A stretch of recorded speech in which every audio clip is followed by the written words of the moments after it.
அஸ்ஸலாமு அலைக்கும். ஒரு சூப்பரான கார்லிக் ஃபிஷ் ஃப்ரை பண்ணலாமா? செம்ம டேஸ்ட்டாக பண்ணலாம். வாங்க எப்படி செய்கிறதுன்னு பார்க்கலாம்.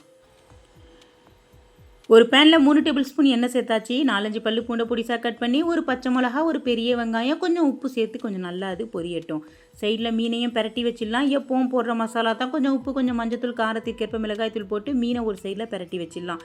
இப்போ இதில் ஒரு சின்ன தக்காளி நான் சேர்க்குறேன்.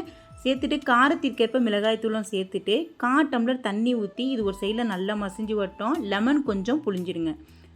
இது சூப்பராக ரெடி ஆகிட்டு இருக்குது. இப்போ இது நல்லா மசிஞ்சு வந்ததும் நம்ம பிரட்டி வச்சுக்கிற மீனை இதில் சேர்த்துடலாம். நல்லா ஒரு சிம் ஃப்ளேமில் வச்சு சூப்பராக பொரிச்சிடுங்க. மீன் சாப்பிட்றதுக்கு செம்ம டேஸ்ட்டாக இருக்கும். நல்லா சாஃப்டாகவும் இருக்கும் சாப்பிட்றதுக்கு.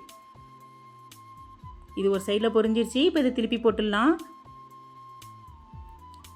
எண்ணெய் தேவைப்படாது, அதுலேயே அது அழகாக பொரிஞ்சு வந்துடும். இப்படியே பொரிச்சிடுங்க. சூப்பராக ரெடி ஆகிடும். கொஞ்சம் மல்லிக்கீரை ஆட் பண்ணிவிட்டு கொஞ்சம் நல்லா கலர் மாறுற வரைக்கும் பொரிச்சிடுங்க. இந்த மாதிரி வீடியோக்கு என்னோடய சேனலை மறக்காமல் சப்ஸ்கிரைப் பண்ணுங்கள். இந்த வீடியோ பிடிச்சிருந்தால் லைக் பண்ணுங்கள், ஷேர் பண்ணுங்கள்.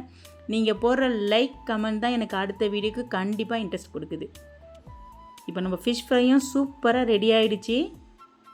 இதே மெத்தடில் செய்யுங்க. சாப்பிட்றதுக்கு இது அட்டகாசமாக இருக்கும். இப்போ இது ரெடி ஆகிடுச்சு. இதை எடுத்துடலாம். அஸ்ஸலாமு அலைக்கும்.